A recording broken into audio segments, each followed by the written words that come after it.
మంచి నాయకుడిని పవన్ కళ్యాణ్ గారు, చంద్రబాబు గారు, నరేంద్ర మోడీ గారు ఇక్కడ పోటీలు పెడితే మా తెలుగుదేశం, జనసేన, బీజేపీ కార్యకర్తలు అందరూ కూడా రాష్ట్రంలో ఫస్ట్ టైం అనకాపల్లిలో రోల్ మోడల్గా అందరూ కూడా సంస్కృతితోటి ఏ విధంగా డిస్టర్బెన్స్ లేకుండా అందరూ కూడా విజయం అంత హైయెస్ట్ మెజార్టీ రావడానికి కారణం మా పార్లమెంట్ సభ్యులు.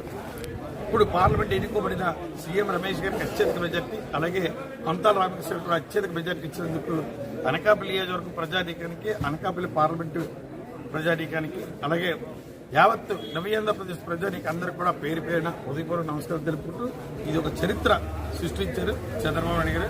గడిచిన 5 సంవత్సరాల్లో నరకం అనుభవించారు తెలుగుదేశం పార్టీ కార్యకర్తలందరూ.